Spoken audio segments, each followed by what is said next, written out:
Welcome into Hockey Sense, everybody. What's going on today? Olympics are in full swing. We're having a great time watching the games, and obviously we'll continue to do so throughout the course of everything in Milan. We got other business to take care of here. We're going to talk some Olympics. Jamal Mayers will be here. Sam Cosentino is also going to be here. I'm looking forward to the conversation with him. I mean, just based on the way the season has gone for the St. Louis Blues this season, I do want to make Hockey Sense a destination for people to really have a full, firm handle on the upcoming NHL Draft. Prospects. We need to know who the prospects are, who the top players are, and know them inside and out. And this is going to be a great platform for you to learn everything you need to know about the top prospects. Assuming everything continues the way that it's gone so far, the Blues are expected to select somewhere in that top five. We'll see what the lottery shows, and we'll see how the Blues finish the season. Although that was the most Jordan Binnington thing we've ever seen, right? It's Jordan Binnington being Jordan Binnington. Once you kind of think that, hey, he's lost it or he hasn't, he's not the guy for Hockey Canada, or he's going to go there and he's going to stumble at the Olympics, he just flips a switch and pitches a shutout against Czechia, the toughest opponent for Canada that they're going to face in the preliminary round. And listen, Canada looked unbelievable. They completely controlled the game. They had the puck the entire game. But make no mistake, Jordan Binnington had to make some saves, and some big saves, especially early on in that game where he had to come up large. And he looked really, really good. I mean, there were some a goal that was disallowed, right, on the delayed penalty to Suzuki. I mean, just a beautiful backhand, full-length sauce pass. I mean, he would have gotten the secondary assist if the goal by McKinnon would have counted. So, listen, a great sign for the Blues, a great sign for their fans to see Jordan Binnington obviously step up and deliver, represent St. Louis, represent his country, and do what Jordan Binnington does. And then, listen, who knows what that means for his future as an NHL goaltender, who he could be playing with. Does he stay in St. Louis? There's options abound for general manager Doug Armstrong and obviously Alexander Steen. Alexander Steen's an interesting figure in all of this, and for good reason. He's taking over as GM next season. I would imagine he's got a lot of input in terms of what decisions are made. Who does he want on his team moving forward? Who's he looking to move forward with? And obviously, what are you looking in return? And what kind of players do you like? Who do you not like? And so it's almost like a two-headed monster with Doug Armstrong taking the lead. But a great showing by Jordan Binnington. Canada plays their second game today. And looking forward to that. I think that's a 2:10 local time start. So I don't know if this show is going to be out there before the games are before that game begins. They play Switzerland today. Pew Suter, obviously, in Switzerland. Go look at Switzerland's roster, man. They've got better players than people realize. I mean, Roman Josi, obviously, Fiala. There's a bunch of guys that play for Sweden. Or for Switzerland, that are really good players. Slovakia wins today 3-2. They're not 2-0 to begin the tournament. They win 3-2, the final score over France. And then Sweden falls to Finland in a rivalry game, 4-1 the final. So a big bounce-back game for Finland after they lost their opener in the Olympics. They didn't look good in the first game. Sweden looked just okay, even though they won their first game. But their goaltender was a little bit shaky, and at least in the first game. I say shaky. He didn't see a ton of shots. It's always interesting when a goalie doesn't see or face any shots, and then all of a sudden you got a grade A staring you down right down the Broadway, and you're expected to come up with a big save. That's not always easy. But Sweden, they had some injuries. They're missing Brodin, who would have been a big part of their back end defensively. They don't have Leo Carlsson. There's some other guys who are hurt. Did we overrate Sweden after the first game, thinking that they could be the team that knocks off one of the heavies and kind of spoils the party for either Canada or the Americans? But Team USA looked as advertised. So did Canada. I mean, so much fun to watch both these teams. Speaking of Canada, Colton Parayko, this guy had a hell of a game as well, too. I mean, he defended well. He got better and more comfortable as the game went on.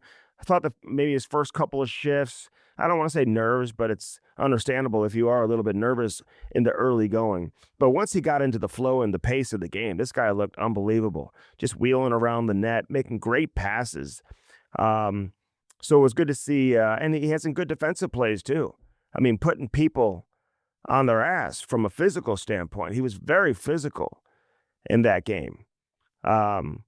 So you got to love to see that from Colton Parayko as well.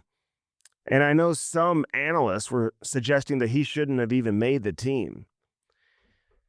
It's always amazing how you just go by the Blues record this season. I don't know how often they're watching the Blues play. And listen, nobody's having great seasons for the Blues, let's face it.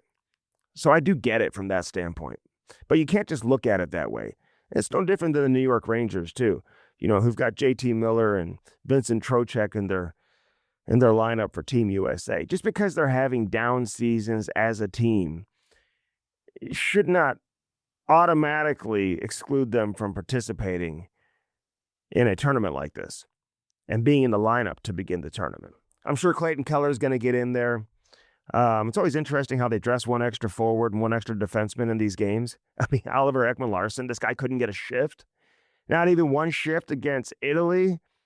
Playing for Sweden, you couldn't get a shift? Like, you got to be kidding me. Not one shift. And even if that's the agreement going into the game, hey, you're the seventh defenseman, you're not going to play. You're playing Italy. You're not playing Wayne Gretzky's Oilers from the 1980s. Sweden, get him on the ice. Philip Forsberg, who's on the power play today, but in that first game, he played maybe one shift and had just over a minute of ice time. So, I mean, geez, some tough coaching right there. I didn't know they had that in them over there in Sweden, that the coaches coach like that. But listen, it's fun to get this tournament started on the men's side. The women's side, listen, Team USA looks great. In terms of Team USA, my favorite player to watch in that game was Jack Hughes, man. This guy was unbelievable. He had the puck on a string. You couldn't get it away from him. Every time he had the puck, he was hanging on to it. He's wheeling around the zone. He and his brother obviously just have great chemistry. I think having his brother there maybe even elevates his game a little bit. So that was great to see. I mean, I just loved it. Brock Nelson's a guy that, Cam Jansen and I talked about on our last episode as a guy that I felt like could be a breakout player along with Tage Thompson, just because Thompson wasn't on the Four Nations team. So you kind of consider him a breakout guy because he wasn't on the previous American roster last year. And he scores a beautiful backhand goal. I like where they have him on the power play. I want to see him tee up some one-timers, and you will.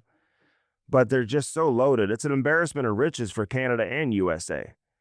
But Brock Nelson is having such a good – he's got 29 goals already this season. Nathan McKinnon has 40, but he's got 29 on the best team in the NHL. This guy plays with so much confidence. He's got a unique game and skill set in terms of how he plays. And he's experienced – scored over 300 goals in the NHL. He's been a very consistent player throughout the course of his career. Go look at his season after season after season numbers in the NHL playing with the Islanders prior to coming over to Colorado. This guy has been an exceptional NHL player his entire career. A late first-round pick, went to North Dakota. I just love watching Brock Nelson play, and I wasn't surprised that he scored 2 goals in the opener. And he hit the post, and he had another goal disallowed, unless it hit JT Miller. I'm not so sure if it did or not. But that was the goalie interference call. 2 goals for Team USA were disallowed. So all of a sudden the game was a 1-1 game against Latvia, and you're like, whoa, where's this going to go? But then the flood just it broke it wide open, and obviously Team USA just were able to take over. So anyway, so I'm glad the Olympics have gotten started. I love Brock Nelson, Matthew Tkachuk. Listen, as the game went on, let me say this about Matthew. I don't think he's 100%. I really don't. I mean, we've seen this guy when he's at 100%, and even at like 90% or 80%, whatever he's at right now, this guy is still better than most players in the world. And he's got a unique game, too. I mean, he could have had a couple of goals if there were some plays around the net. Maybe all you had to do is slide it over to him, and he could have banged it home.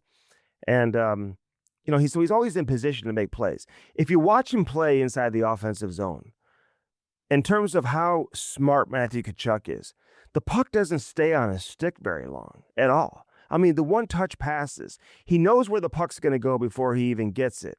And that's what separates him from pretty much everybody else on the ice. He's not the fastest skater. He doesn't have the best shot. He's super skilled, but he's not toe-dragging guys at the same time. He's just got great hands all around the ice, but he's so intelligent. His passing skills are elite. His ability to protect the puck is elite. His brain is elite. And you can talk about the foot speed or the shooting and all that, but here's a guy who's had 100 points, I think, twice. He's been a 40-goal scorer, a 2-time Stanley Cup champion. And you're going to see his game evolve and get better and better and better as this tournament goes on. He only played a handful of games with the Panthers because of injury. And he wanted to get himself up to speed and how much this tournament means to him. But there's no way that he's 100%. It's amazing to see what he's doing at less than 100%. But you'll see him get more and more comfortable as the tournament goes on. But as the game went on yesterday, I mean, he was touching the puck more. He had the puck more. I wouldn't mind to see him play with Jack Hughes on a consistent basis. I know they have him and Brady with Eichel. We'll see if the line combinations kind of change. And I don't mind that. Eichel obviously is a great player. And, I like Brady and Matthew on the same line, but I don't feel like they have to play together. I think if it was an NHL scenario, much like the Four Nations were, where fighting's allowed, and it's a tournament that only has 4 teams, more rivalry games, more intensity within the games, more scrums after whistles, more physicality. I mean, you're just not getting that when you play Latvia. You're not going to get it when you play Germany and some of these other teams, Denmark. So when you're playing Canada, yeah, with NHL rules, Sweden, Finland, Czechia, I get it. Those teams that are loaded with NHL players who play more of an NHL brand. But, Matthew Tkachuk, he's so skilled. I wouldn't mind to see him play with, a little more dynamic playmaking at the center position, even though Jack Eichel's an elite player. Listen, he's an unbelievable skater. He is a great passer, and he can shoot the puck. So we'll see how it plays out as the tournament goes on in terms of who plays with who. But I do love the American defense. I think it's deeper than Canada's defense, although Canada looked pretty damn good as well. And just the addition of Quinn Hughes changes everything. And Hellebuck, listen, it was good to see him get to the first game. Sounds like Swayman's going to play in game 2. And everybody that we've had on the Chemistry podcast and different conversations we've had on here, a lot of people have said, hey, Swayman should be the next guy up. He's had an unbelievable season.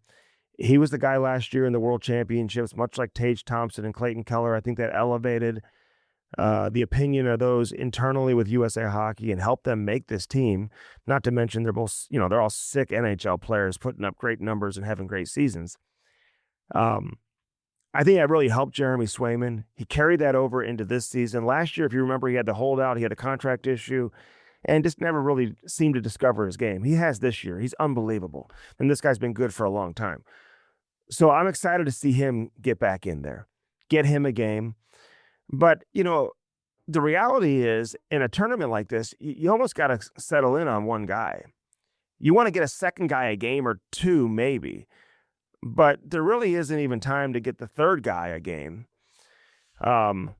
just based on the schedule. I mean, you want to get your number one guy as much action as possible, which is why when you look at, Logan Thompson and the goaltending situation for Canada, Thompson's going to get a game. It's a back-to-back situation, so I get it. But then you go back to Binnington, and I think unless Binnington really struggles, he may carry the ball the rest of the way. Maybe Thompson gets another game, but you're going to see Binnington for the bulk of the play the rest of the tournament for Canada, unless he just has unforeseen struggles and he just can't stop the puck and has some issues there. Then obviously maybe you're forced to make a change. But that's the way it's got to be. I just don't think there's time to just get everybody playing time and get everybody in the net. There's just no way. So Ottinger, I don't know if he's going to play. I would assume that he may get some time, but you just never know. There's not real time for that. You just got to get Hellebuck as much action as possible to make sure that you're comfortable with him entering the quarterfinal games. Swayman, get all these guys action, because once you get into those winning, losing go home games. Once you get to the quarterfinals, then obviously it's too late. You better make sure you're making the right decision. So, hey, the third goalie may end up being just a practice goalie. Maybe they should have it like NCAA college games where 3 goalies are on the bench, which is the dumbest rule. It's the silliest thing I've ever seen in hockey. Is in college hockey how 3 goalies dress and 3 goalies are on the bench. I mean, it makes 0 sense to me. It makes it look like a mini-mite team, or you have 3 guys in goalie pads or something like that, or like a youth hockey team where you have 3 goalies. Why would you need 3 goalies on the bench in college hockey? That makes no sense.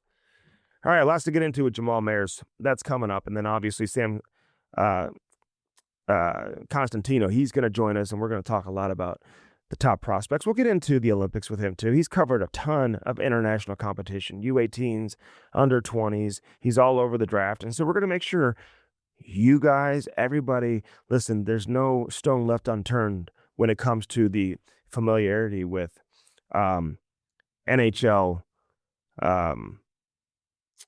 prospects and draft picks coming up. Did you see the kid Smits? Albert Smits playing for Latvia, the 18-year-old defenseman. I mean, how good is he? I mean, that kid. They want to take him. I don't know. The Blues need D, but they need centers in the worst way. One more thing before we get to Jamal Mayers. Dalibor Dvorsky. I know, listen, we're in this day and age of where you want instant gratification. And you see how he's played in the first couple of games in the Olympics, and how he played in the American League, and how he played in the OHL, and pretty much at every stop along the way, except for when he was playing professionally over in Sweden, where he wasn't playing very much, and left and went to the OHL and put up a ton of points. This guy is going to be so good, and this is why you got to be patient with him. And you started to see that. His last 10 games or so, I think, have been some of his best games as an NHL player. His game is only trending upward. And he's going to come back from this tournament with a ton of more confidence. I mean, this guy is going to be so good. And there's a reason why the Blues drafted him in the top 10. He was the 10th overall pick. It's not often you get top 10 picks. When you get a top 10 pick, you want to make sure you hit on it. You can't miss when you pick in the top 10. You certainly can't miss when you pick in the top 5. And trust me, teams have done that in the past. And that'll set you back. But they didn't miss with this kid. He's got so much ability, so much hockey sense. His passing, his playmaking ability, we all know that he can shoot the puck. The pace of play is not an issue for me. I know he's not a burner by any means, but the rest of his game makes up for it. He's so good. And at 20 years of age, for him to doing what he's doing right now in the National Hockey League, and then you see him on a different stage, you got to appreciate and be excited about what you have moving forward. He's playing in the Olympics. Jimmy Snuggerud, 4 years from now, could be playing in the Olympics too for Team USA. You never know how his career is going to turn. But when these guys go through a little bit of a lull, you got to keep in mind their experience, their age, and how that's going to happen. And now you're seeing Snuggerud and Dvorsky, prior to the break, play their best hockey in the National Hockey League. So again, a lot to be excited about with those two. Mayu's getting better. Urasek is going to be here. You're going to have Carbonneau here eventually.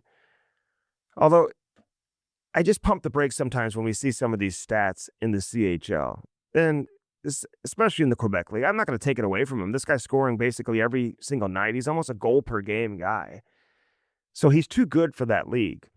But does that mean he's going to walk right into the National Hockey League? I think we may have to pump the brakes on that. You got to see him play and see what it looks like come training camp next year. Maybe he gets some games at the end of the year this season. Get his feet wet in the American League and see what that looks like for a guy like Justin Carbonneau. But you look at some of these guys who put up great numbers in the CHL and who have moved into college hockey, and they're not putting up great numbers. I think, if anything, this has given NCAA hockey so much credibility in the eyes of a lot of Canadian media who do focus on prospects and focus on amateur hockey, but they don't really watch college hockey. Now you're seeing more Canadian players who have played and put up great numbers in the CHL come over to play college hockey, and it's brought those eyes with them. A lot of the media, a lot of the analysts, and they're like, whoa, yeah, it's tougher, it's harder, it's an older league, it's not as easy, you don't play as many games, it's harder to get points. But look at some of these guys. The Blues have some prospects, too, who have played in the Western League, who are now playing college hockey. And they're not putting up nearly the same numbers. The production isn't even close. So big shout out to college hockey, man. That is the best amateur league in the world right now, I think. Doesn't mean it's going to produce the most players until you get more and more kids coming over from the other leagues in the CHL, but you're going to see more and more of them coming. Anyway, we'll talk some amateur hockey coming up. First Community brings us Hockey Sense each and every week. If you're ready to buy a home, you need a home loan. You know that. What's the best kind of home loan? Most people would say they want a 30-year term to keep their payment affordable, plus a great rate and low closing costs. First Community has that loan. Our members' best home loan has a rate of 6% for a 30-year term.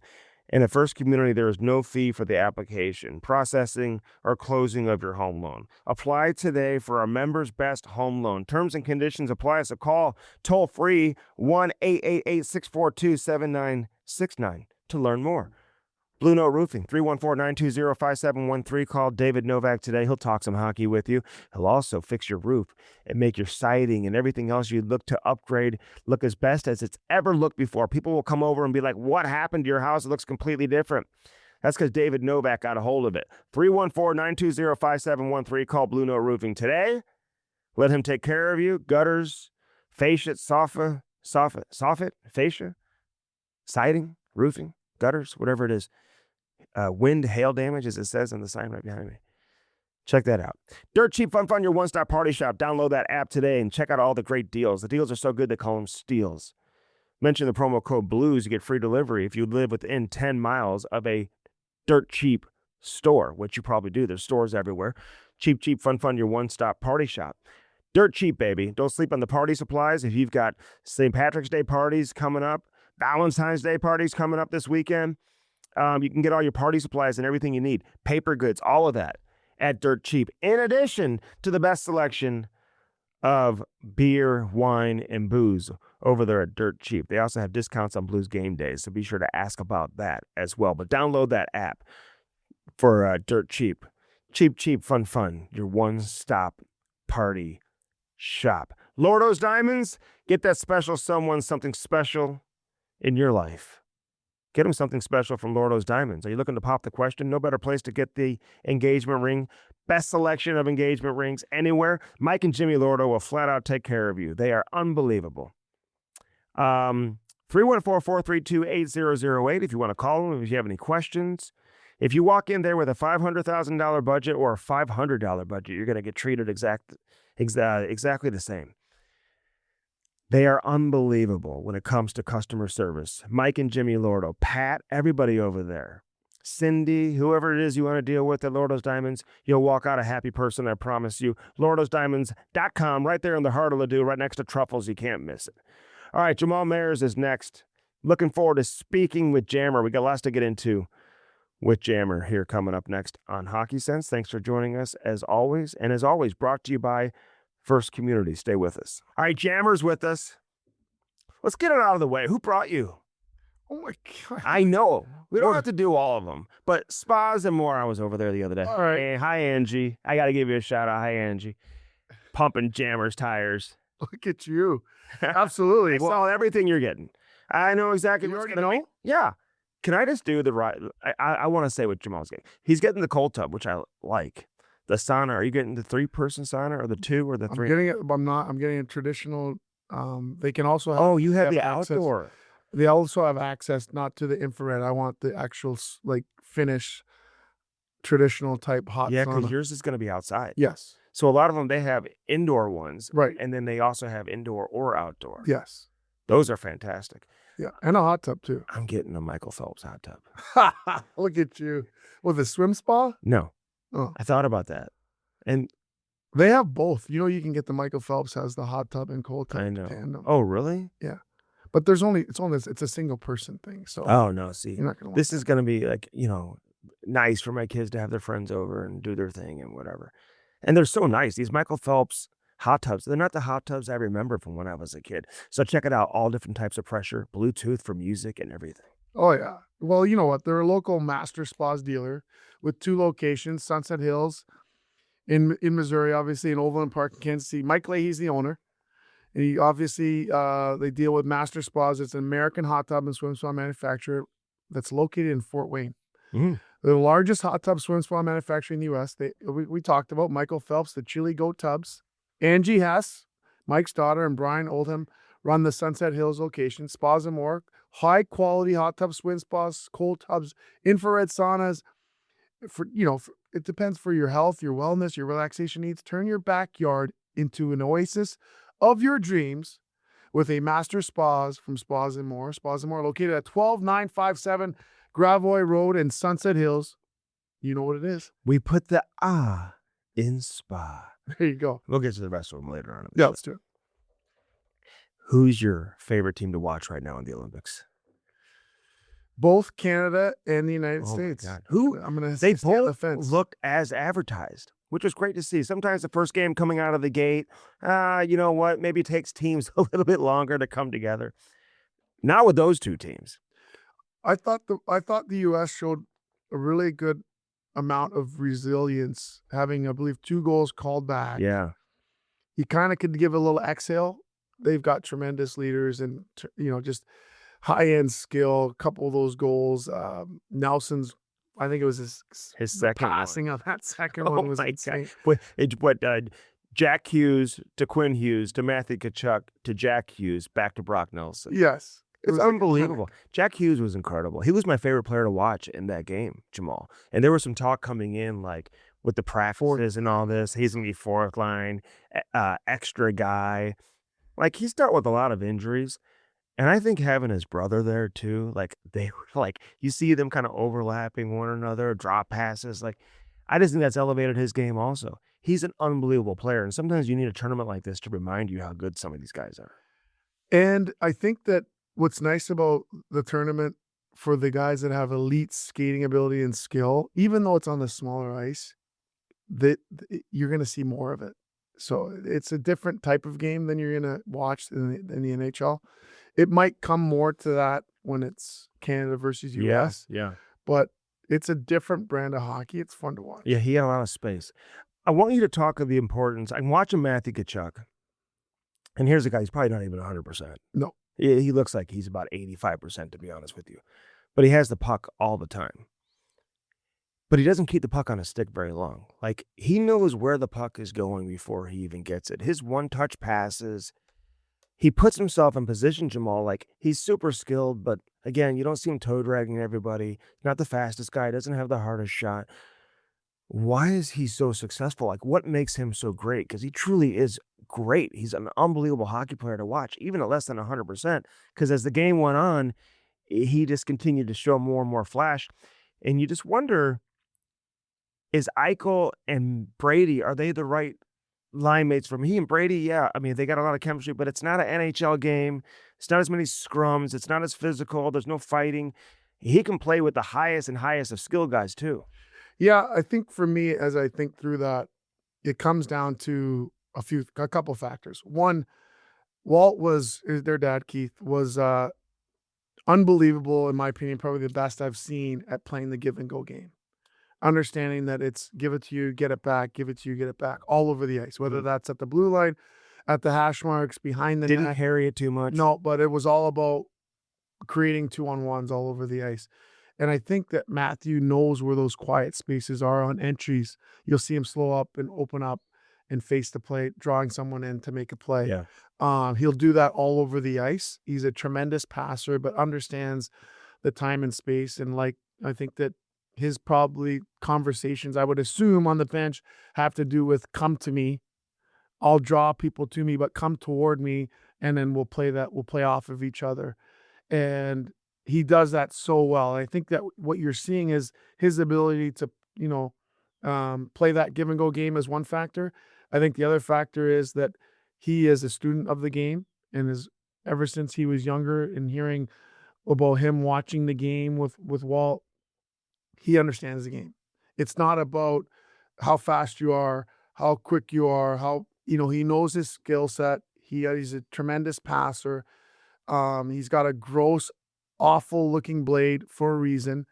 He's not there to rip shots from the top of the circle. That's more Brady, right? Brady has a shot Yeah. that he can score from distance. For Matthew, his game's predicated on around the net, give and go, making sure the passes are nice and flat, putting the puck to space, playing off each other, protecting it, and understanding where those areas are to create offense. So, and you're going to see those, in my opinion, be ever more evident than on the power play. That's where his magic sauce is because that's the game where he's creating those 2-on-1s and supporting. And I'm assuming he's going to be in that bumper position on the power play because that's Or down low low on the goal can line, do you know. both, you know. Yeah. So, just a really, really smart player.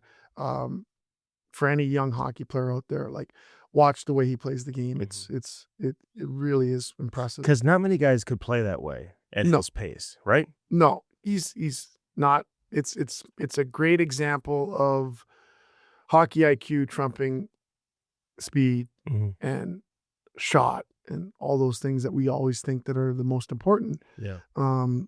Hockey IQ is off the charts for him. And I saw him tracking back, getting back. And he gets moving, though, too. It's not like he Yeah. can't skate, you know. It's just, Smart player. yes. So I just love watching him play. But, you know, you look at some of the other centers on the team. You look at Brock Nelson. You look at, you know, whoever it is, Eichel. I mean, it's just an embarrassment of riches that anybody can play with anybody. But I'll be curious to see what those line combinations look like as they continue to advance through the tournament. Yeah. You know, I wish we saw Canada and USA play a preliminary game, to be honest with you. Oh, let the anticipation. They may not even play unless they both get to the gold medal game, which they should. Sweden loses today to Finland. So, like, that was supposed to be the team that's going to disrupt things. And for them to get pounded the way that they did in a rivalry game, which really was a must-win for Finland. So maybe they just didn't match that desperation. But yeah, that's a good showing for Finland to come back and win that game. It is, especially after losing the first game. You're a little bit concerned because I had them at the top of the chart. Even though they're missing Barkov, they're still a tremendous team. Loaded, yeah. And you're like, okay, what's going to happen?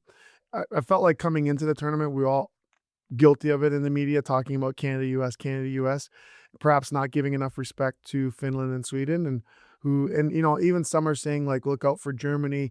I don't feel that way so much. They might steal a game here and there, but I think it's really those four nations, obviously without Russia that being there, that are going to factor into things. So, you know, it'll be interesting to see how Sweden responds now that Finland has responded, and where we end up. But I like the fact that there's a lot more games, and you get to see a lot more teams play.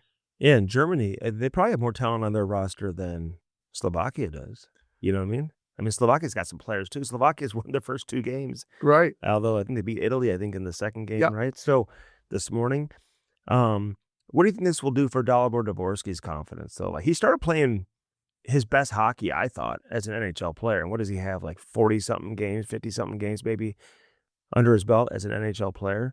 But his last 10 games, you're really starting to see it from him and guys like Snuggerud and some of these other younger players. He's got a ton of international experience. I think he played in the World Juniors like 4 times. It was like a 15 and 16-year-old. But what will this do for his confidence, you think? I think it's massive. I think that it's another example for him to not only know that he fits in, because that's probably the first challenge is that you're coming in as a young guy in the NHL. Like, I don't want to hurt the team. I want to fit in. But he also knows he's a offensive player. And for an offensive player, you want to produce, you know. And so starting to have that producing capability, showing his shot, finding those soft areas to demonstrate that tremendous shot playmaking has been really, really cool to see. And I definitely think it's going to transfer to even more confidence offensively when he gets back. He's 20. Yeah. You know what I mean? And I hear some criticism at times, like they expect like the instant gratification of these 20-year-old kids who last year at 19, like he's playing in the American League. There's no other 19-year-olds in the American League. And he had over 20 goals as a 19-year-old in the American League. Like everything points to, and he's drafted in the top 10 for a reason. So everything points, I think, towards the Blues hitting on something here with their top 10 pick, who's going to be a really good player moving forward. So it's always interesting when you see him get around his peer group, Slafkovsky and some of these other guys, Papasil, these other guys that are on that team for Slovakia, like, and how his confidence just steps up. He's like, you know, so I hope that continues and he brings that with him back here to St. Louis. Yeah, it will. It will. That's exciting. Really exciting part to see. And you're hoping that he can take another step. All right, so Jordan Binnington, it's the most Jordan Binnington thing ever that we saw yesterday, right? That's something he would do, right? Right when everyone's discounting him or counting him out, he pitches a shutout. And I know that game wasn't nearly as close as I thought maybe it would be. I thought Czechia would put up a bigger fight, but he had to make some big saves in that game, man. I mean, he he got a shutout. It wasn't like it was just a game that was completely lopsided and he didn't face any shots. He had to make some saves. Yeah, it wasn't like he was playing Latvia or something, Yeah. right? I know. But at the end of the day, Latvia's goaltender was damn good. yeah, he was. So, like, what I think it brings up a number of things for me in this. One, good for Jordan Binnington to be able to play. There was a lot of question marks coming in about what are they going to do. Couple of things stand out to me. I love the fact that Coop decided to go with them, and because there had to be a little bit of nerves, but it was the right thing to do to go with them. It wasn't an easy cake game. It was a tough opponent Yeah. to have his first game, and it really would have made a lot of question marks had he not performed. But he knew it was on his shoulders. He knew the pressure of the nation of Canada was watching about the confidence that Coop had in making that decision, and to perform in that moment was a massive confidence boost, I would think, for Jordan Binnington, considering all the struggles he's had this season. The other thing I think it does, I think it points it shines a light directly on I know where the you're going Blues. with yeah. Okay, And what a he's lot of what we've been saying, and I was guilty of it earlier this season, has been saying, well, the goaltending didn't start out well. That's why you're seeing the team not start well. It starts with the goaltending, and now it makes me think: has it been the goaltending? Are there some issues, more glaring issues with the defensive scheme, with the defensive play, with the defensive part of their game that has not allowed Binner and Hofer, for that matter, to perform at the level they can? So and Hofer's had some great games, right? Yeah. But Binnington's had the Colorados, the Edmontons, the Dallases. Yeah. I mean, he's played the tougher games. Not to take anything away from Joel Hofer, but I think that's why people were like, because he was lights out there for a few weeks. Hofer was before his last game, I believe. And so I think that's where people were like, wow, okay, well, Hofer, he's outplaying Binnington. And he has outplayed Binnington. Yeah. But to your point, I just think they haven't been nearly as good enough in front of him. But when you're last in the league and goals saved above expected and whatever, it's like it's alarming. He hasn't played nearly as well, but it's good to see him flip a switch and lock in. And obviously, he's got a little bit of a different team in front of him.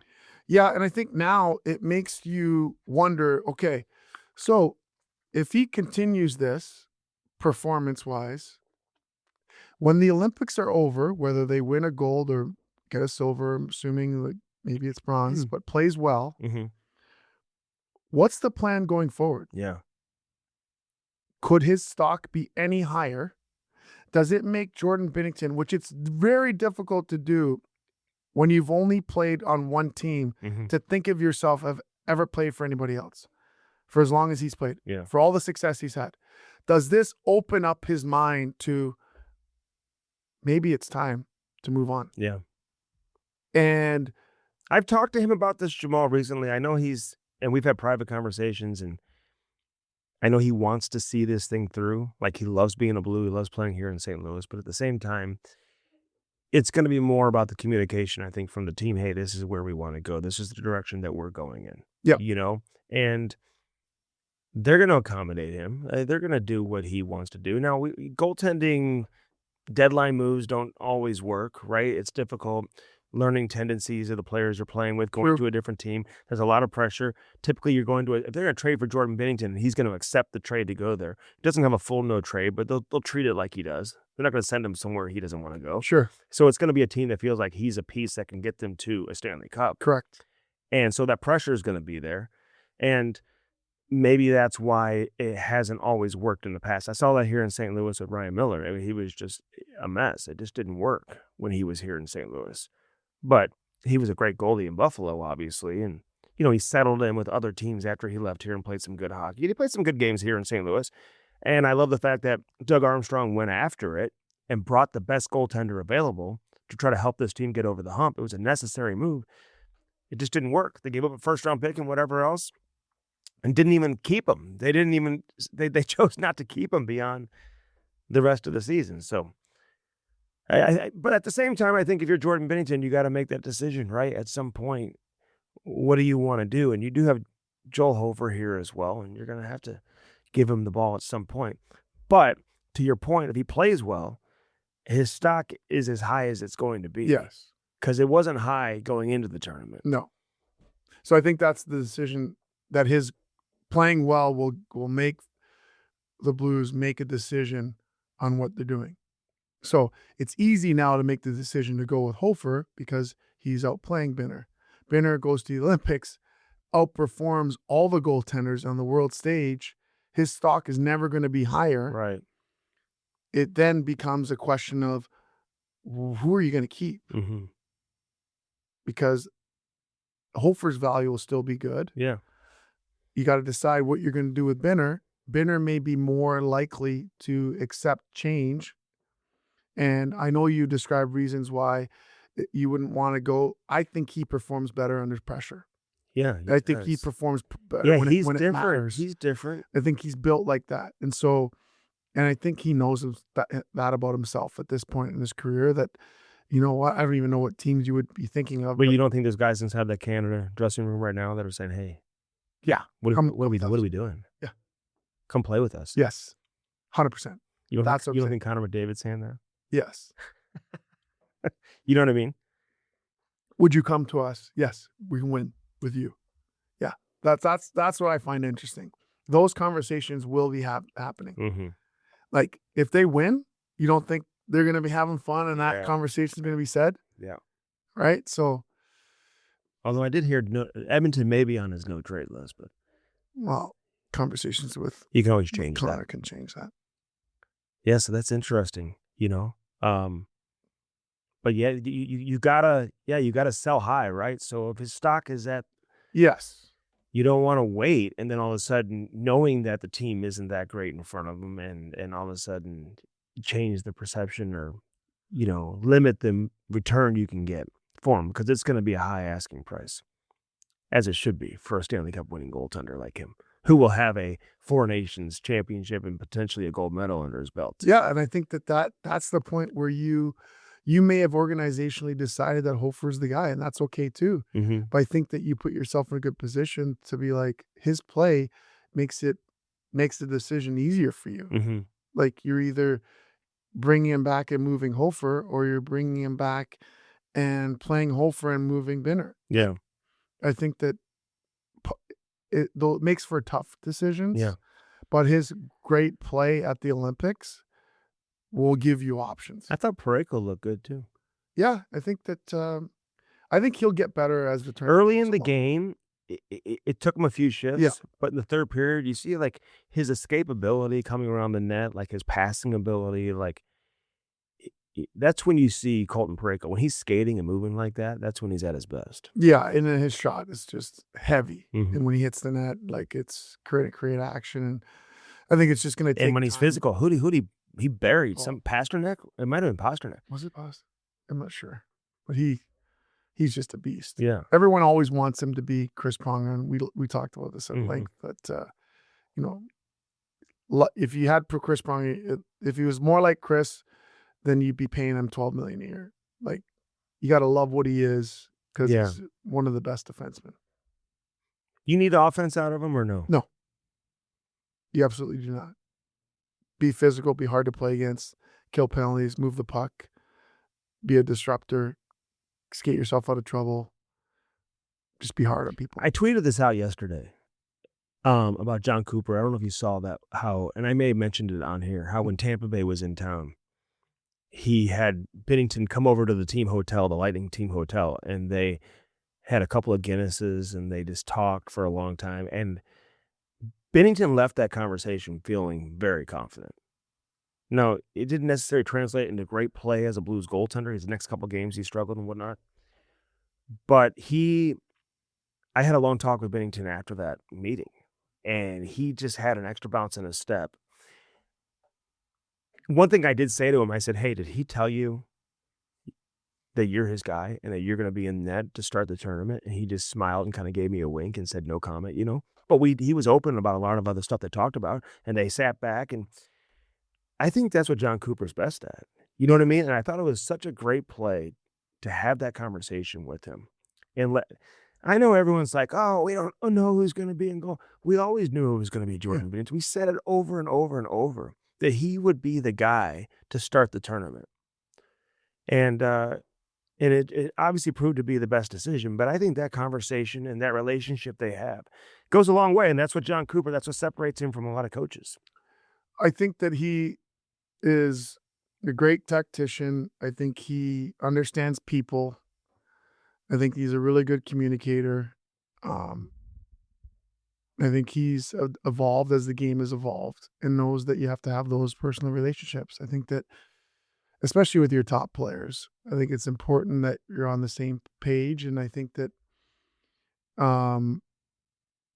just as a player, knowing that the coach, whether you're a goalie or a player, knowing that the coach has faith and belief in you, it goes a long way. And I think that it erases that extra doubt that doesn't need to be there as a player, as a goalie. Yeah. And I think that allows Binner to not feel like, geez, if I let in a bad goal, I'm not the guy. And so Koopa's genius at, no, let's put him in the, he might not always believe it. Correct. Right? But he wanted to give that feeling. Oh, I'm sure the Cooper's players. watched some of these games the Blues played this year and be like, "Oh my God, Exactly. like this is not good. Like we may be in trouble here." Right. But I got to go with my guy. Is there even time to play a third goalie? I don't No. think there is. There's time to play two. Yeah, there's time to, well, especially with back to back. Yeah, you're going to play two and So- you're going to see, but I don't think the third guy gets it. In reality, so after the second guy gets a game, there may only be time for the second guy to get another, maybe one more, potentially, right? Yeah, I wouldn't. You gotta roll with your guy, I think, the rest of the way. I think so. I think they'll base it off the schedule, Mm-hmm. but I don't think you're going to see a third guy for either Canada or US. And it's a comfortable situation for Bennington. I'll say this and then we'll move on. But, Davey Alexander, who's the goalie coach for the Blues, is also the goalie coach for Canada. They're Nice. very, very, very close. So I think he knew, like, hey, listen, he was gonna get that opportunity. I guess you just never know, and he should. It's not like the options that Canada are dealing with. I don't see a Marty Brodeur. I don't see a Patrick Waugh. No. I don't see a Curtis Joseph. I don't see a Ed Belfour, Roberto Luongo. I don't see Carey Price. I don't see any of those guys. No, we don't. We don't have that. What's happened to Canada's goaltending? Great point. But Bennington is a winner, man. Mm-hmm. Could this put him in a Hall of Fame category if he wins a gold? Olympic gold, absolutely. I mean, if Henrik Lundqvist is a Hall of Famer without winning a cup, then I If he went personally to a final. I put value more on winning. Mhm. Like, I'd rather have Corey Crawford than Henrik. Lundqvist. Really? So we're saying that Lundqvist just didn't have good enough teams. He made it to the final. He should have won. Mm-hmm. He didn't win. I put more value in the winning. Would you take Chris Osgood over Lundqvist? That's a tough one because that team had multiple goalies. They did. Well, win, right? Okay, I'm with you know what I mean? Like the same group with a different. Sure, Vernon won the.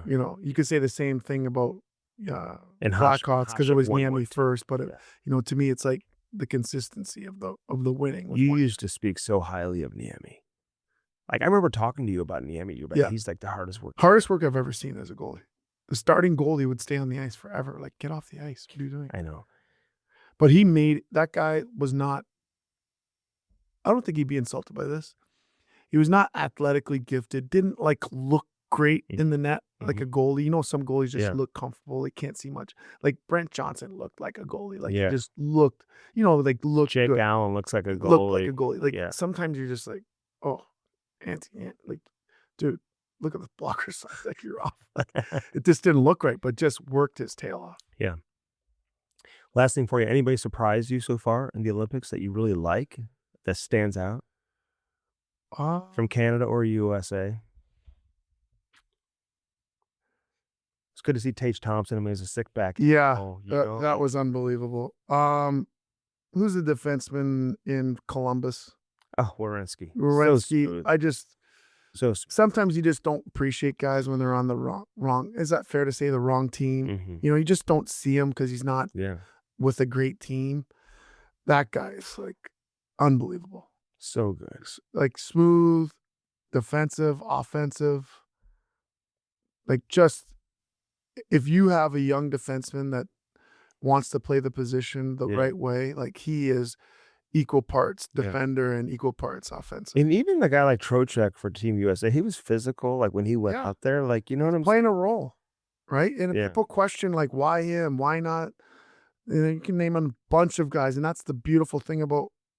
There's several choices now for. I hate to pick on my buddy Sean Podine, but he was on Team USA at one point. Like, that's not the case. There's guys that aren't in the lineup, aren't in Milan because of the depth of. Well, I'm watching like, but they're building a team. If they had Jason Robertson there or Cole Caulfield, it's like I get it. You would nobody would have a problem with them making the team, right? But it's like where are you putting them anyway? You've got guys who can all put the puck in the net. You know what I mean? So it's like you got to have some type of balance, I guess, or whatever you're looking for. I don't know. Maybe they. But listen, if they lose 4-1, those questions are going to come back. 100%. Right? We're one game in. Right. You know, that's the thing. So, and having said that, we're one game in. Banner's got to continue to do it. Right. So it's like 1,000%. You can't make all these decisions. No. I'm just saying it was a great sign. It was a great sign, and I think he was playing against a legit opponent. Yes. First game, he answered a lot of questions. And lots of questions, and like pressure was on him more than a normal first game. Yes. And I think, like we talked about, I think there's something in him. Yeah. He's one of those rare guys that he rises. All right. We'll have lots more to talk about next Friday for sure. Dobbs Tires and Honor Center's Jammer. Well, you know what? Winter feels like it's not really there, but you know it still is. And, you know, great family business, only over 40 locations in the St. Louis area. They're all over town. Doesn't matter where you live. The best part about it, they're honest. The best part about it, it doesn't matter what's wrong with your vehicle, whether you need new tires or you need your car diagnosed. Doesn't matter what your car, light truck, car, SUV, hybrid, EV, whatever it may be. They can get your car in, up, fixed, and out the same day. Go to Dobbs.com for more. There we go. What's for dinner? You know, Frank Cusimano, by the way, my boy from Channel 5, he asked me, have you ever been to this Twin Oaks? Oh, I'm like, yeah. Dude. It's unbelievable. And Nick Saraceno, by the way, he played for Italy today. Big shout out to Nick. He didn't play in the first game, but he played today. I think he played like 14 minutes. Awesome. So big shout out to my boy Nick. We're going to get him on here in the next few weeks. That's amazing. Yeah. What an amazing accomplishment. I was joking that if I was Nick, I'd be standing there like, I even though he's a left winger, take a face off against Canada. I hire my own photographer and make sure I got pictures of it was McDavid and all those guys. Like, I know. Make sure you take pictures. Good for him. I know. Unbelievable experience. Well, you know what? Barlino's has 5 restaurants. Barlino South, Barlino's Osteria, Chris's Pancake and Dining, Chris's at the Docket, and our favorite, Barlino's Twin Oaks. Forge many lasting relationships with their customers. Their family model, cook good food, serve plenty, 50+ years in business. Only 2 places to dine, at home or at one of Barlino's family of restaurants. Okay. All right, Jammer. Thanks, man. Great stuff as always. Enjoy the rest of the Olympics. All right, bud. We'll see you soon. Appreciate you. Okay. Sam Cosentino, we're talking prospects next. All right, so I said we're going to leave no stone unturned between now and the NHL Draft. And Sam Cosentino, he's going to hate me before this is all said and done. He's going to say, stop calling me, stop asking me to come on. But you know how I am, though. When I go and bring guests on, Sam, I want the top, okay? I want the guys who know what they're talking about. So I'm calling you. So I apologize in advance right now that if I have you on about 25 times between now and June, just don't be telling me no, Sam. I need you right now between now and the draft, okay? Yeah, I'm with you, Strick. Like I'm all good with that. Like it's been a long time since you guys have had to be in this discussion. So that part kind of sucks. I mean, it's a little bit exciting, but I really appreciate you thinking that I'm at the top of the game. Keep that secret. Don't tell anyone else. No, I won't. But it's interesting because like from a Blues perspective, they've been drafting in the 20s, but they keep getting good players, right? You know, you get the Robert Thomases and some of these other guys. They did pick in the top 10 a few years ago, and they got Dalibor Dvorsky. I'm curious what you thought of Dvorsky entering that draft. He's playing his best hockey. They got Snuggerud in the 20s too. Both those guys playing really good hockey before the break. And I'm seeing Dvorsky put up points now in the Olympics. Like, This guy's only 20 years old, had over 20 goals last year as a 19-year-old in the American League. Where did you see him in the draft? Was he a legit top 10 guy for you? He was for me. The one I just very slight concern about his skating, but everything else matched up. He could play center, he could play the wing, he could match up in terms of defending and being away from the puck, but also was skilled enough and smart enough to be able to make plays and be a production guy. So I was a huge fan of Dalabor's coming in. Of course, he comes over to Sudbury, he lights it up there, doesn't play very long. And it's funny because when I seen you earlier this year when Winnipeg was in town, I went to talk to Dalibor and he's like, well, technically I could have been playing in my 5th World Juniors, which I think to put that into context for most people, that's crazy. I don't know if I can't even think of anyone that's ever done it. The fact that he did 4 of them, well, he had the COVID year, but that I think tells a lot of the whole story that he's been one of the best players in this country for a long, long time now, and he continues down that road. So really like the young man, really happy for his NHL success for sure. Yeah, no doubt. And listen, you and I were talking too when we were talking to Otto Stenberg, and you said, "Hey, look out for his brother." That was his first NHL game, I believe, and yeah. I talked to his parents in the crowd that night on our television broadcast, and we talked a little bit about Ivar. And then the World Juniors take place, and now he's a big star, and he was all over television doing commercials during the World Junior Championships, and he's a legit possibility. I'll talk about Ivar here in a second, but Otto Stenberg, he's another one like who the Blues got in the 20s, right? I mean, he's going to play for a long time too, Sam. Yeah, and the thing about Otto, like, the conversation inevitably is going to shift over to his brother at some point, but I don't think offense comes as easy to Otto as it does his brother. Mm-hmm. But the fact of the matter is he'll always get good looks because he knows where to go.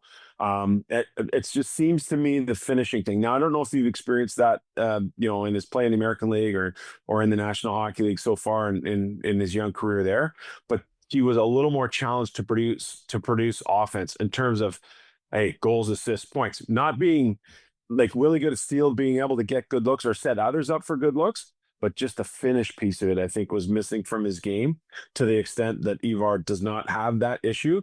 But Otto, I again, is another player I think the world of. And so, when you look at where the Blues have drafted and what they've drafted, a big part of what they're doing is the character. We've talked about it already with Stenberg, a little bit with Dvorsky as well.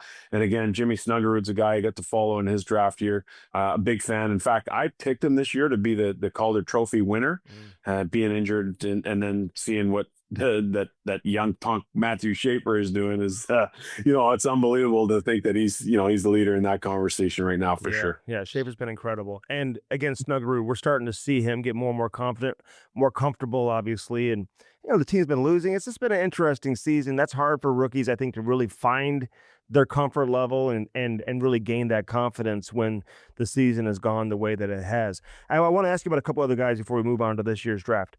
Adam Urasek, who's a guy who was unbelievable in the World Juniors this past year. Yeah. He's carried that over, obviously, with his play with Brampton in the OHL. This guy could be here as soon as next season. Who knows? Maybe he even finishes the year this year in the National Hockey League. You never know how that plays out with the organization making decisions. But how good is this guy? He's had the injuries, and now all of a sudden he looks like, you're hearing the comparisons to Alex Pietrangelo internally among Blues management. I mean, are you on the same page with that? I don't know if I would go that heady with him, but he was an interesting pick for St. Louis where he was picked because he was injured for most of the year previous to the draft. And we have seen that in the past, Brett Connolly or Morgan Riley. Those would be a couple of examples of guys who went in the top 10. Now, Juracek didn't go there, but I'm saying in terms of being injured in your draft year and still being picked and still having a very successful career. So I do think Juracek, and watching him, I mean, he was by far and away their best D at the World Juniors. And it's fun to watch that progression. Like, I always think about, okay, so you're going to play above your age group, then you're going to play with your age group, Then you're going to go back and play junior. You're going to play in a bunch of these different areas, and the ability to translate your game to all these different factions and teams, I think is really important. So Adams has shown the ability to do that. He's on a great team in Brantford right now. Like, I think he's just going to do wonders there. That's a team that I expect to go really deep, into the playoffs and maybe even make a Memorial Cup run. So it'll be fascinating to watch him continue to play in those high leverage situations. And good on the Blues scouting staff for having the kind of confidence and having done their homework previous to his draft year. So you already had a book as a guy who was playing up anyways, that you had a pretty good book on him, that, on the currency he had created before the draft and before the injury. Yeah, and because of the injuries, there was a little bit of unknown. And, listen, they made the trade for Logan Mailloux, another right shot guy to come in. And, that was prior to this season when Jurasek really took off. So you just wondered, do they make that trade if they saw Jurasek kind of elevate his game at the rate that he has this season? It's been unbelievable. Mailloux, real quick, I know he had the issues going into his draft year, but did you like him? Yeah. Like, he was worthy of a first-round pick for sure, right? I thought he was. I remember watching him skate a couple of times at a private skate. So that was during COVID. And one of the local fathers here had tipped me off that they were skating privately at a rink pretty close to my place. So I went down and caught a look at him. And you just looked at the size and being a right shot guy. You figured that there was going to be a lot there. Now, how much was what he did pre-draft, going to hurt him? You knew there was that element that existed, but then when Montreal went and took him in the first round, it was part of what I think got Marc Bergevin fired, but also part of what made the trade plausible for St. Louis, because technically you're getting a first rounder and not a second rounder. So listen, you and I have been kids before. We've done some stupid stuff in our past. It was never quite documented the way it is now. Unfortunately for Logan, that was probably a little bit more serious than a stupid incident, but I'm happy to feel that he's put that in his rear view now and he can just continue and focus on playing hockey. Yeah, he's a great kid too, man. And his game is getting more and more comfortable as the season goes on as well. Hey, Luve Herenstam, I mean, he wins the gold medal. I mean, they got a lot of, we'll see what he turns into and how he develops moving forward. But real quick, NHL goaltender for you, is he on that path? Yeah, I think so. Like, I always look at goalies in their draft year. So you think about where they come from in minor hockey. So you're playing and, you got a kid in AAA hockey, you're playing enough games. Then you get into your next level, whether it's the junior ranks and the J18, the J20, if you're playing in Sweden. How many games are you actually going to play there as a 17-year-old? And then as an 18-year-old, then you're in your draft year and you're continuing to, like, you need miles. And miles are hard to get as a goalie because teams want to win. And typically teams don't trust younger goaltenders. And so it's hard to get the kind of minutes you need in order to develop. So when I look at goalies, and I think Binner is actually a pretty good example of this, they're not really good until they're 25.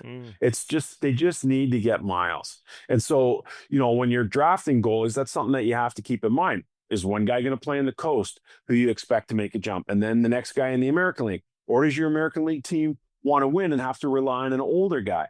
And then when you get to the NHL, how much do you want that guy who's sort of transitioning? And you're seeing it with Hofer too, like coming up and playing, what's the correct number of games before he sits too long or he loses his confidence? Or is he better off in the American Hockey League where he's going to play maybe 50 or 60 games? So those things are always challenging when it comes to goalies, but I feel that they don't get good until they're 25 anyhow. Yeah, I remember sitting with Larry Plow, former longtime GM of the St. Louis Blues. This is years ago. And I think it's changed now, but he did a whole study. I mean, he had goaltender after goaltender after goaltender. Very few actually made it to the NHL with the team that originally drafted them back in the day. I mean, they would end up being part of trades or, whatever, a team losing patience, they're not developing as quickly as they, and end up making it with another team. That's changed now. We're seeing a lot of these, especially the highly, drafted guys, they're getting to the NHL with the team that drafted them, but it does take time. 22, 23-year-old goaltenders, man, it's hard to come up at a young age and be ready to play with everything that's coming at you in the NHL. So I thought it was a good point by you. Thanks. Yeah. Justin Carbonneau, real quick. You didn't have a problem with him not making Canada's World Junior team. I think people look at him like he's scoring a goal per game almost. Yeah. Is you think he's NHL ready coming into next season? No? No, I don't think so. No, Okay. I don't think so. I think he's going to be a guy that's going to kind of like need some Stenberg time in the American Hockey League to readjust to the pace of the game. So that would be my only thing. I think he'll skate well enough. I don't think that's a huge issue. But then just being able to play the game at that pace. So that pass that you can wait for in junior and wait a little bit of extra time and make it, or come across the line and curl and slow things down and wait. Like, I think the idea for him and for me and his development, it's just pace, and it's really just kind of getting after it, because we already know that you can slow it down. Mm-hmm. We want to know that you can play it at high speed, because if everyone knows you're just going to come down, you're going to button hook, you're going to turn, you're going to wait. Okay, well, you've become so predictable. You haven't shown me that, hey, I can go and beat you wide on the outside. I can take it to the net. I can drop that shoulder, my butt cheek down and get to the net. So I think those are areas that he's going to be able to be successful at. I just think he has to do it a little more often, so he becomes a dual threat guy once he gets across center ice. Yeah. I mean, he's a bull in the china shop right now. I mean, he's too good for that league, right? I mean, he's Yeah, I agree. too strong, too big. You know what I mean? Yeah. He's just, and so that'll be a little bit different, obviously. And I saw him play some NHL preseason games last year, and you know, but early in preseason when it really wasn't stacked NHL rosters, and you know, but as the camp went along and the guys went away, I mean, you just saw his game maybe slip a little bit, but there's still a lot to be excited about with him. Well, how are you evaluating the kids who are playing NCAA hockey right now versus the kids in the CHL? Has that really changed? I mean, the Blues have guys, and I see guys all over who put up, big time numbers in the CHL who are now going, who've gone to college, they're playing NCAA hockey, and those numbers don't flash nearly as much. So how should we look at the CHL versus the NCAA? Yeah, it's really interesting. So I had a conversation with Gavin McKenna at the World Juniors, and the one thing I asked him about the college game, and he said, well, I'll be honest with you, the WHL is a more skilled game, but playing at the NCAA level is more of a pro style game. And so he had the WHL on the skill side figured out, which is why he went to Penn State in order to get the other side figured out. And it's taken him basically a half a year or more to get to the point now where he looks like a guy who's serviceable away from the puck and serviceable on the D side of it, and so on and so forth. But it is a fascinating element, because not only is the competition bigger, older, faster, stronger, but the style of game is different. So now you're evaluating, it's a lot of apples against oranges. And I think that's a really challenging thing for scouts, because your idea is to project what's going to happen moving forward. Some of the projection is point production, whether you like it or not. So numbers, they do matter. And I guess the best example we have of that right now is Tynan Lawrence, who was playing in the USHL, got hurt in the preseason, came back, played a couple of games, wasn't quite ready, actually came back for real, started to put up a bunch of points in Muskegon, and then he says, all right, I'm going to take off and play for Jay Pandolfo at BU. Well, he goes to BU, he has 1 point in his first 9 games, he's playing about 18 minutes, so he's getting, top 6 minutes, yet he's not producing, but this is the guy who all he did was produce in the USHL and for Canada at the Hlinka.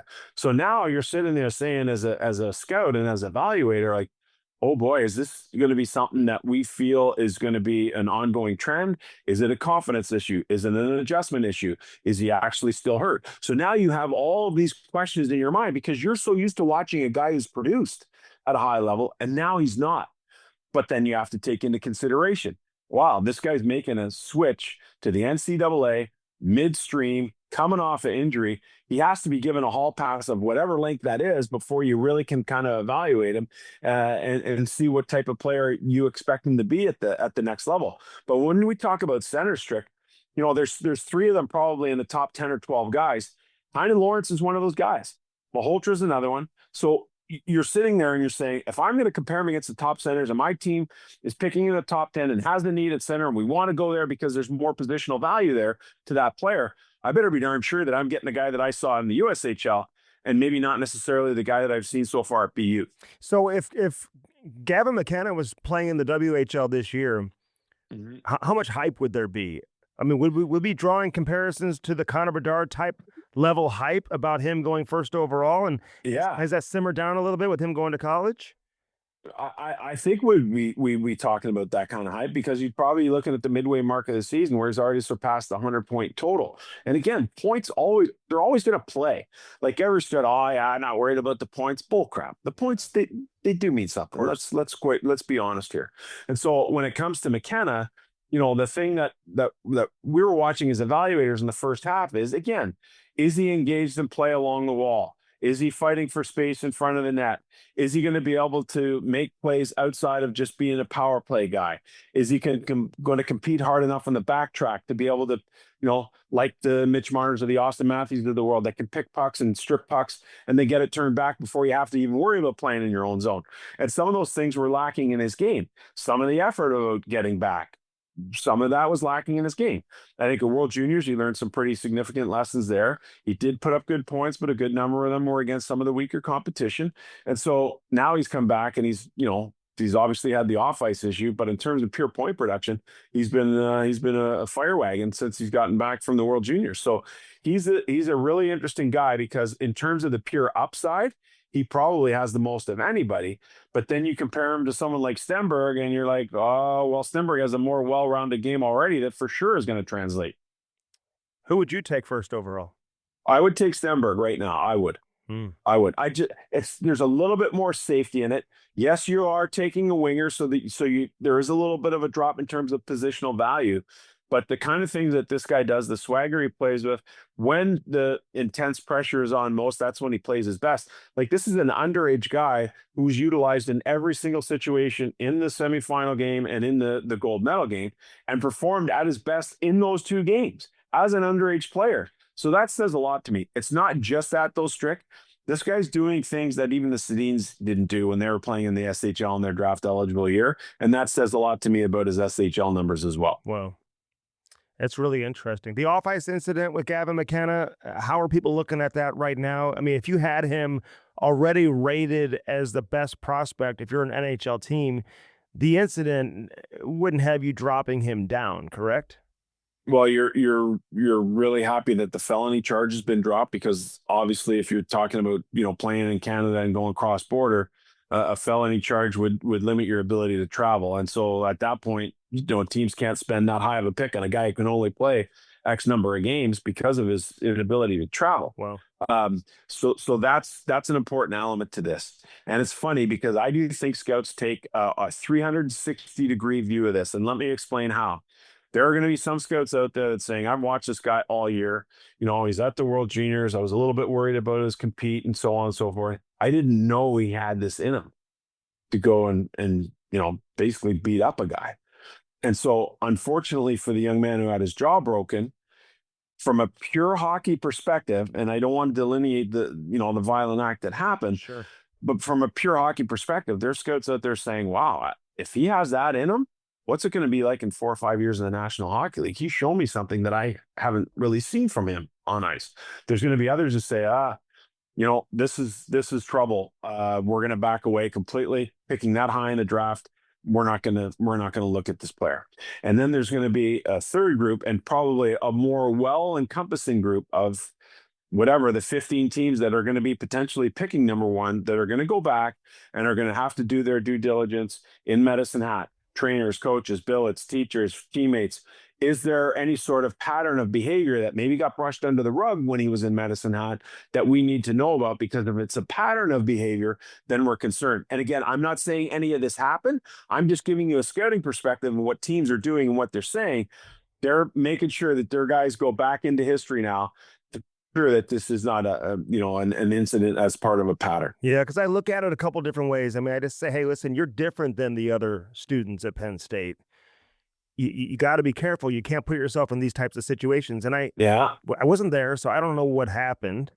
But sometimes you just wish that his people that are with him can take care of that for him. You know what I'm saying? So he's got way too much to lose in a situation like that. But again, I wasn't there, so I don't know how it played out. But you'd like to see these guys stay out of the news from that standpoint. I mean, it was after the outdoor game. He's the biggest name on campus right now. Yeah. You would think that there's people looking out for him. If there's some college kid who's chirping him and his mom, that whether it's a bouncer, whether it's teammates, friends, others are taking care of Connor McDavid or Gavin McKenna, so he doesn't have to put himself in that spot. So Yeah. anyway, Agreed. is that unusual? Like, has he shown that side of him on the ice? There's videos of him slashing guys and stuff like that, but Yeah. Not to that extent. okay. Not to that extent. Okay. So, I again, and I don't want to, there is a victim here, and it's a Yeah. broken jaw, and it's a serious thing. And, I don't really want to take that away from the victim piece, like that's an important part of all of this too. But again, you're asking me about what I'm expect to see from the scouting community, and that's about as honest an answer as I can give. Yeah, I'm with you. Hey, what'd you think of that Albert Smits from Latvia? That big team man yesterday against Team Yes, USA. sir. Yeah. Yeah. Now we're talking. Like, doesn't play on a great team, but playing big minutes in the Liga and the Finnish league, which is a good league in and of itself. Mhm. So he's had to learn on the fly here. But like physically, he's ready to rock. He looks like an NHL ready body right now. I'd say the one, I guess, slight concern I'd have is his ability to process the game. Puck touches are probably a little bit normal for him playing on a lesser team and getting the minutes he gets. Coming back from World Juniors, he's on every, playing 27, 28 minutes per game there. And now here you are seeing him at the Olympics. So we saw Slavkovsky 4 years ago in the Olympics do it. He was the MVP, 7 goals. Slovakia won its first ever medal. I mean, Latvia is not going to be in medal contention, but this guy's still going to be leaned on heavily against a lot of NHL players, and he is not intimidated one bit. I love that about him. So it's just a matter of really honing the hockey sense part of the game, and again, just processing his decisions a little bit quicker. Yeah, I could see that because I love the physicality, how he closed in on Austin Matthews, put him down. But then on one of the goals for the Americans, I think it was Brock Nelson's first goal, he kind of chased and took a bad route behind the net and kind of left the middle of the ice exposed there in front. Those are little decisions, right, as a defenseman, where it was probably best for him to stay home. But again, he's 18 playing against Team USA, full of a bunch of NHL superstars. So super impressed. How big is he, by the way? What is he, 6'3"? I think he's 6'3", like 215 or 220, something like that. Like he's a big human. And the thing is, like, obviously people are going to be excited about that when it comes to the National Hockey League scouts. Yeah.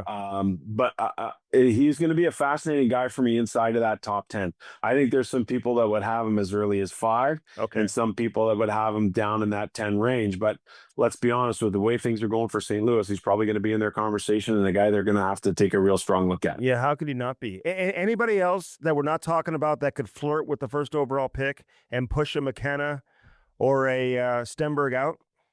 Yeah, there's 2 other guys. So Caleb Malhotra is the son of Manny. Yeah. He's playing in Brantford, really good team, and his game has just grown. Each and every day, this guy's getting better. It's going to be a lot of fun to watch him play in situations that are going to be really meaningful here down the stretch.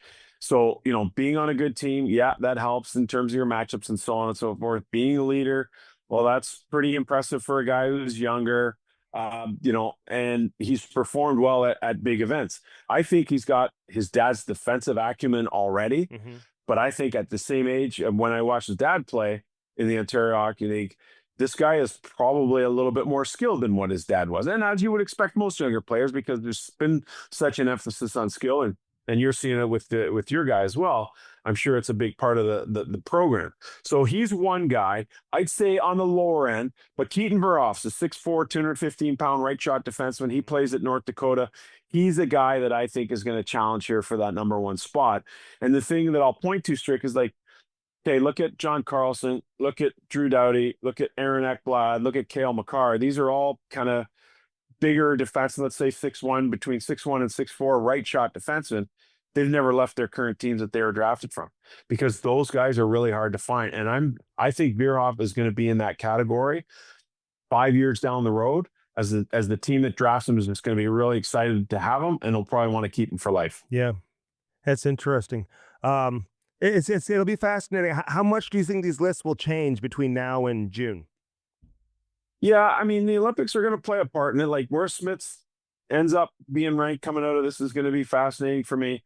You've got the Frozen Four and the tournaments there. So how much, like, there's a guy by the name of Oscar Hemming who just He was supposed to play Kitchener at the start of the year, Finnish kid. He's probably going to end up as a top 10 role. But here's a guy who couldn't get his release from his Finnish team, sat out the whole first half, ends up going to BC, and he's playing really well in BC as a power forward type guy.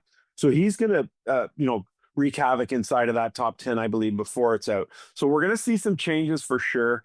I would say, though, that the top 3 guys would be McKenna, Verhoff, and Stenberg. I have Stenberg at number 1. I don't know how much that's going to change for me throughout the rest of the year. It'll be fun watching Gavin McKenna, especially if he can get this Penn State into some high leverage games here. Yeah. That's going to be really interesting to watch. McKenna, Stenberg, they can walk right into the NHL next season. No problem. I mean, I think so. I mean, it's not often you see a number 1 who doesn't. Right. But I think so. Hey, listen, you never know, like Sweden, the contracts, you've seen it with Otto, even though he was picked a little lower. It'll be kind of interesting to watch. Verhoff, I don't think he'd quite be ready for that yet. But again, like, okay, is he going to go back and play college? Is that the best thing for him to do? Is he going to go right into the NHL? Is that the best thing for him to do? It's a little bit more of a delicate situation now with these guys. And so I do think there will be a couple of guys out of this draft class we'll see in the National Hockey League, but it might be a Brady Martin type thing in Nashville where he gets to 7 games. You know what? You're not quite ready. Sit a week in the box, get a look at what we're doing here, and then go back to junior. So it might be one of those things too. All right, 2 more things for you. Chase Reed, you like him, huh? Yeah, I sure do. Yeah, and I'll tell you why I like him a lot is because of his story. He goes to the USHL, just okay there, goes back the next year to Waterloo, he gets cut. So he's in the Null, and that, like, with all due respect to the Null, that's not a league where a ton of players are getting drafted out of. Well, Andrew Gibson's a Detroit prospect who plays in Sault Ste. Marie. He goes to World Juniors. Chase Reed ends up going to Sault Ste. Marie because Sault Ste. Marie is a better place than the Null. They end up trading away Andrew Gibson because Chase Reed is so good, like basically coming out of nowhere. He goes point per game basically the second half of the year, comes into this year, and he's lights out in every facet. Strict, like he can defend, really good feet, passing the puck like a pro. Can run a power play. This guy has a lot of really good things to his game. He's looking right now like a top 7, a top 5 guy for me. Wow. Okay. I love hearing that. And then how many draft eligible players are in the Olympics right now? Are there more than Smits that you're focusing on and paying attention to, or is he the main guy? I think he's the only guy, like in terms of first year draft eligibility. I'm pretty sure he's the only guy. Okay. And that would make sense. So, great stuff, Sam. I appreciate it very much. Enjoy the hockey tournament with your daughter and keep up all the great work. What's next on the agenda for you? Because I know you're doing NHL stuff too. Yeah, so I'm on chill time here until the 25th when the Olympics are over. Probably get a ski trip in there. Did a warm weather trip already, and then we'll be back in fast action to finish it out. So I got a couple Jets games coming up there in April. A lot of studio work in March, so happy to do it all, man. I love it. Okay, that's perfect, Sam. Keep up the great work, man, and thanks for doing this. I appreciate it. Okay, Strick, anytime. Good talking to you. Likewise. We'll talk soon. All right, so that was Sam Cosentino, and again, great stuff from him. Just a little appetizer, right, in terms of paying attention to the draft eligible players coming up, and who knows where the Blues are going to select. We could have another situation like the Four Nations last year after the Four Nations where they just never lose and all of a sudden make the playoffs. Wouldn't put my money on it, but all signs point towards the Blues getting a top pick, and we want to make sure that we've got a firm handle on whoever they bring into the organization. I do find it interesting that he says Stenberg is number 1 over McKenna. You don't hear too many people saying that. And I love the fact that he has his own opinion in terms of who he'd take first overall. So we'll continue to monitor that. I hope you enjoyed this edition of Hockey Sense, brought to you by First Community. Card controls, you got to shop a peace of mind. Card controls receive real-time notifications anytime your First Community credit card or debit card is used. So you can even turn off your card right from your mobile device if it's lost or stolen. So you can learn more at firstcommunity.com. We love having First Community with us. Blue Note Roofing, call David Novak, 314-920-5713. Our friends over at Lordo's Diamonds. Dirt Cheap Fun, your one-stop party shop. Frontenac Detailing, right there at the Honda Frontenac location. They're the best detailers in town. It's a separate business within the Honda Frontenac location. So Frontenac Detailing has their own space there at the dealership, but I've taken my car there and it makes it look like it's brand new. They put that wax coating on there. It's incredible. So look them up. Reach out to me. You can message me if you want information on how to get a hold of them. Kirkwood Fence, everybody. But we thank everybody for joining us. Jamal Mayers and then Sam Cosentino, obviously, and of course Aiden back behind the scenes helping us get on and off here live from the Half Coast Studios. We'll continue on throughout the course of the Olympic break. Every Friday, this is where you can find Hockey Sense, brought to you by First Community. Enjoy the Olympics. Enjoy the weekend. I'm Andy Strickland, reminding you to keep your head up and your stick on the ice. We'll talk again soon.